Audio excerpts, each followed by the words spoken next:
best advice I would offer to IMC students is to be curious, be open to opportunities that come your way, and be willing to seek and receive feedback on any work, any projects that you do, any internships, any other jobs that you're pursuing. I think those are all the most valuable things I would really recommend doing. Having that curiosity, being willing to sort of seek advice from mentors, from your peers, from all those individuals that are sort of important for your career and that have really impacted you. I think that's honestly crucial to your professional development.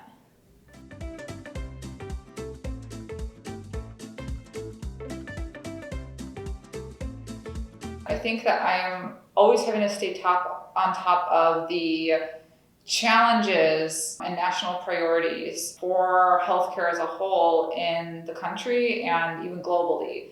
More recently, that's of course been issues with global healthcare crises and the pandemic, which impacts the work I do and to an extent have been things that I've studied and looked at in my work as a computational scholar, looking at how crises impact how the public discusses those issues and how that impacts the work that I develop. That's also exciting because it's really interesting to see what that discourse looks like, how it evolves. And so just having to keep my skills up to date, being a lifelong learner is really important to the work that I do, and constantly updating my skills, being abreast of those issues, those priorities in the field, both globally, nationally, and just being ready and always willing to address those, or at least have an understanding of what those are.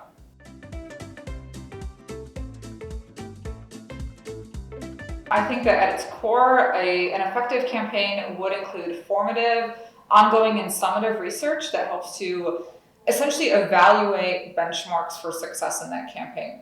And that can vary from project to project, but having that ongoing research, from research prior to the start of it to ongoing, to evaluate and be able to address any problems that emerge, to after the fact, that summative research and research that sort of summarizes what went well, what didn't go well. And in terms of sort of either approaches with big data or other types of maybe use of social media data or other approaches that can be helpful, I would say that for some of my work, understanding the sort of overarching public discourse and public opinion, using larger data sets, especially around a particular issue, can help to shape, understand and design persuasive message strategies that can inform better health campaign messages. By understanding public discourse as a whole surrounding a health issue, then we can better address and identify key health issues and other issues that we may have not identified. They may not be health related at all, but may place and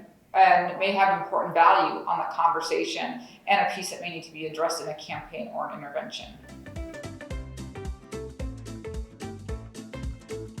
As an undergraduate student and a graduate student, when I was at Purdue University, I loved the work that I was doing when I was taking courses in persuasion and theory and research methods, and I was taking courses in health communication, and I really appreciated the public impact and the public good that work could do. I liked the fact that it was very theoretically driven, but also pragmatic in the outcomes. I liked the fact that I can use sort of the data-driven aspect of myself and also work on projects that serve the community too. So there's sort of a lot of variety in the work I do, whether it's sometimes looking purely at social media data, other times I've got projects I've done, like NIH-funded grants where I've looked at organ donation to serve campaigns where I've worked with rural communities that might have a need for this, where communities are disproportionately sort of underserved or medically underserved communities, and so they are disproportionately affected by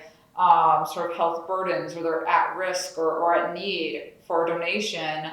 And so working with those communities to develop message strategies, working directly with them and developing partnerships, and pairing that with the most effective media strategies, which might involve a mix of sort of mass communication messages, as well as sort of social media messages, has been really sort of a great way to kind of pair everything together, and it's been really rewarding. And so I've really kind of appreciated sort of my education that kind of prepared me for that. And a lot of projects, and I think I mentioned this, that don't use any of that, where I'm just looking at the social data. And for a few years, maybe I'll be working on projects that are looking more at the formative side and just the research that tells us here's what's happening, and that can be really informative for developing future intervention-based work. And so some of the projects I'm working on now involve doing a lot of formative work to go out and work on addressing wastewater issues in the Black Belt region. And so that involves a lot of grant writing, and it's work that I'm really excited about working on with a wonderful team of researchers and faculty, students at UA, and I'm excited about that work, and it's so much formative work that's been really exciting to work on. And so all these projects are so diverse, but also have a lot of the same fundamentals behind them. And so that's, I think, what really has inspired me and kind of kept me going in this work.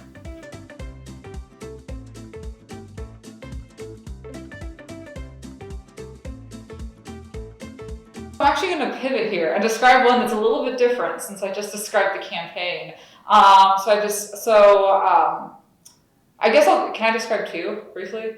So, okay, yeah, so I guess I will describe two here. One would be an NIH-funded campaign addressing living kidney donation among Native Americans, and this was in the northwestern region of the United States. Had several publications come out of that project that were, I think, I love that work because it was theoretically impactful, had some new theory pieces come out of that, some methodologically, I thought really cool pieces out of that. It was all very community-driven, collaborative, community members involved in all aspects of the research, loved it. Something totally different that I also have really enjoyed that actually involved big data, since the aforementioned one was mostly including social media, was I conducted a meta-analysis this past year of health studies based on the platform Reddit. I don't have any particular love for the platform, but it's where I've seen a lot of social discourse and a lot of health conversations relating to certain subreddits or communities. And so I mined a lot of data working with some of my research assistants and another collaborator of mine in the UK, who's also a social scientist. And I led the charge of doing a very quantitative meta-analysis of all the studies that we could find, essentially looking at health related, not necessarily communication, because we want to really go broad, looking at everything, whether it was published in a journal relating to computer science, to engineering, to communication. That was just so much fun because it gave us a sense of what does the field look like, what's been published, and because the platform itself is communication driven, that was the overarching output. I would say the core finding that we saw was that in looking at the evolution of studies, we found that there was this large uptick in the past 5 years of studies relating to mental health. That was really interesting to see because it was also one of our only statistically significant findings, but it was also fascinating because among the studies that we found and coded for, seeing that finding of studies surrounding mental health was really interesting. We saw others that were sort of, categorized as general health topics or chronic illness, but mental health above and beyond has been so widely discussed and published on that it's said a lot about, where the field as a whole, in terms of just scholars studying health on social platforms like one that's so text heavy like Reddit has gone.